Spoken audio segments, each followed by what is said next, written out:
Estamos de volta, pessoal, começando aqui nossa parte 2, nosso item 3.6. Vamos começar falando aqui sobre networking. Ao usar um CSP, é importante considerar o impacto do acesso à rede e dos recursos da disponibilidade de recursos da sua organização. Uma coisa que o pessoal às vezes não leva muito em consideração, fala assim, não, vou migrar para a nuvem e tudo mais. E aí, às vezes, a maioria do sistema dele está on-premise e ele tem um link pequeno ali de internet. E aí ele esquece que se levar isso tudo para a nuvem, ele vai ter que continuar, por exemplo, pagando a internet. Às vezes aumentar esse link. Então pode ser que às vezes a questão de custo, a gente vai ver um pouco mais pra frente, não fique tão mais barato. Obviamente você troca a questão de confiança de alguns outros pontos, mas a questão de custo nem sempre fica mais barato. Coisa que um tempo atrás eles pregavam, vamos pra nuvem que fica mais barato. Desde que você... É mais barato a seu startup, digamos assim, né? Você não tem que comprar nenhum servidor e tudo mais. Mas a questão de você manter, desde que você já tem uma estrutura, já fez um investimento, às vezes não é tão interessante fazer essa migração para nuvem. Vamos aqui para redes virtuais, né? Virtual Networks. São links de rede, segmentação e caminhos de comunicação estabelecidos por software para simular ou espelhar funções e recursos de dispositivos de rede física. Está geralmente relacionado ao IaaS, onde firewalls virtuais, roteadores, switches, entre outros, são criados para criar uma representação digital da TI on-premise. Então você vai ter ali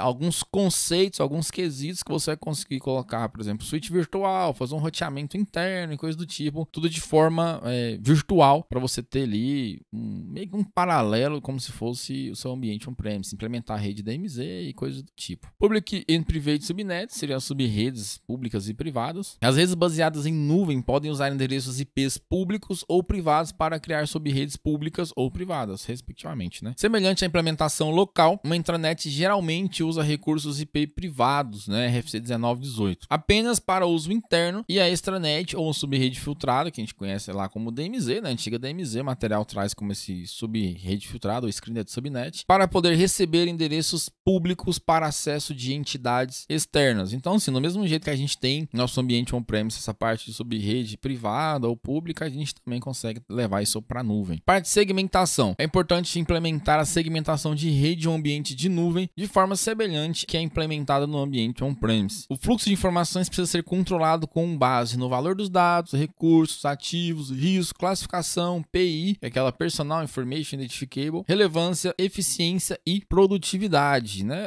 Nada muito diferente que a gente fazia no ambiente on-premise. Só que quando a gente vai para a nuvem, a gente tem que ter um pouco mais de cuidado a fazer essas implementações. Parte de inspeção e integração de API. As APIs de controle de rede, um CSP, precisam ser inspecionadas de forma precisa antes da contratação. Nem sempre isso é possível. Às vezes, como você vai fazer, você vai ter que fazer um teste ali, fazer uma contratação, né? Antes de fazer uma contratação maior, digamos assim. É essencial saber como as estruturas de rede são estabelecidas, protegidas, gerenciadas e se suas ferramentas de gerenciamento existentes se integrarão aos sistemas do CSP. Pode ser necessário realizar alterações nas ferramentas de gerenciamento ou adotar procedimentos alternativos para utilizar os recursos e contornar as limitações da API do CSP. Como eu disse, a maioria dos grandes players eles já tem umas formas de trabalhar, então assim, atende a maioria, imagino eu. São poucos casos que você vai ter que ter uma questão específica ali, aí obviamente você desce ali um nível para contratação de infraestrutura e tudo mais, e você faz todo o seu controle ali. Parte de compute, né, que seria os conceitos de computação. Quando a gente traz isso para o contexto de nuvem, é o processamento realizado pelos equipamentos do CSP para dar suporte e executar as operações de negócio, que seria o poder de computação mesmo, né? Normalmente questão de CPU, de RAM, ou às vezes você contrata como serviços, uns lambda da vida e coisas do tipo. Parte de grupos de segurança são coleções de entidades, normalmente usuários, mas que também pode ser aplicativos e dispositivos, ao qual pode ser concedido ou negado acesso para executar tarefas específicas ou acessar determinados recursos ativos. Nada muito diferente do que a gente já tem no ambiente on-premise. Por vezes é necessário criar grupos de segurança específicos para conceder permissões a recursos de computação em nuvem. Isso é considerado tanto uma função de segurança quanto um meio de limitar o abuso de recursos. Como eu disse, nada muito diferente do que a gente já utiliza no on-premise. Dynamic Recursive Resource Allocation. A maioria dos CSPs fornece alocação dinâmica de recursos, também conhecido como elasticidade, que é a capacidade de um processo de nuvem usar ou consumir mais recursos quando necessário. A gente já viu, né, quando o pessoal prega sobre nuvem e fala, elasticidade, você utilizar, precisar de mais recurso, você subir e tudo mais. Obviamente, isso na prática não é tão lindo assim, não é tão automático. E se a sua aplicação ela não tiver um gerenciamento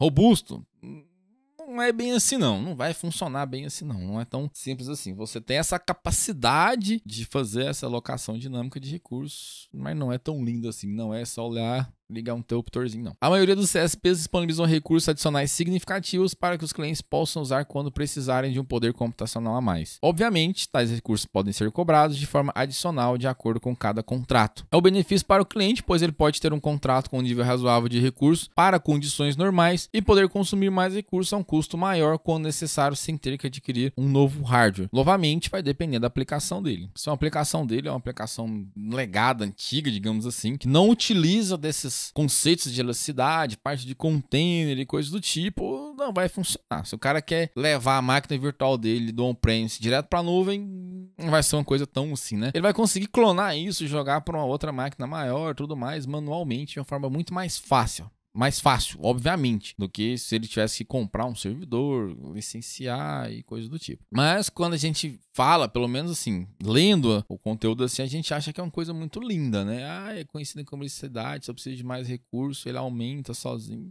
Não é bem assim, não. Instance Awareness seria o reconhecimento de instância. É um recurso importante de segurança de nuvem, que é um mecanismo de gerenciamento ou de segurança, um mecanismo de segurança, que é capaz de monitorar e diferenciar várias instâncias da mesma VM, serviço, aplicativo ou recurso, e diferenciar as que são aprovadas pela empresa e as que são desconhecidas. Os atacantes geralmente tentam abusar de uma instância para ocultar seu uso entre o trabalho legítimo das inúmeras tarefas de computação do cliente. O que acontece? Esse Instance Awareness é você fazer uma identificação das máquinas virtuais para evitar aqueles... Me fugiu o nome agora do conceito lá, que é de você usar o poder da VM ali, ou criar mais VMs, se no caso você tem acesso ali, por exemplo, à conta principal da nuvem, você consegue implementar um monte de VM, às vezes você implementa as VMs em uma região que não é utilizada, por exemplo, você conseguiu acesso lá às VMs de uma região. O pessoal só utiliza a região da América do Sul. Aí você coloca lá da Ásia. Aí sempre que ele entra, as VMs dele tá sempre na região da América do Sul. E aí ele não olha essa região. Dependendo do CSP, tem essas questões. Então tem uma máquina rodando lá, mas ele nem sabe. Vai descobrir aonde? Quando vir um faturamento. VPC Endpoint, né, que seria o Virtual Private Cloud Endpoint. O endpoint de nuvem privada é efetivamente uma instância de VM, VDI ou VMI, que serve como endpoint virtual para acessar ativos e serviços de nuvem. O usuário remoto pode então se conectar ao VPC, geralmente por uma sessão criptografada por TLS, e então acessar os ativos e serviços da nuvem. Isso elimina a necessidade de um gateway de internet, um sistema NAT, VPN, conexão direta ou até mesmo um gateway de trânsito. Às vezes você consegue gerenciar também por esse Virtual Private Cloud aí e tudo mais, o endpoint, mas é justamente para fazer isso aí, para fazer esse gerenciamento e você acessar ela ali de uma forma passando pelo provedor, pelo CSP, né? Em vez de você acessar, por exemplo, direto um SSH e tal. Container Security. A segurança do container é a implementação de medidas de segurança no host do container e também dentro do próprio container. Como ele não é um SEO completo, no caso o container, né? Adicionar produtos de segurança pode ser algo muito complexo e até mesmo impossível. Porque às vezes você deixa ali o container o mínimo do mínimo só para ele rodar o que você quer. Talvez seja necessário usar ferramentas de segurança de servidor ou de terminal. Atualmente, a maioria dos aplicativos modernos que seriam containerizados geralmente oferece suporte a recursos de segurança nativos, como autenticação, auditoria, criptografia para comunicação e armazenamento. Mas não foge muito daquelas implementações que a gente faz, de bloquear alguns serviços externos e coisas do tipo. Bom, pessoal, nossa parte fica por aqui. Deixa aquele comentáriozinho aí, feedback pra gente. Esse item é relativamente tranquilo e vamos que vamos. Vejo vocês no próximo vídeo. Forte abraço, até lá.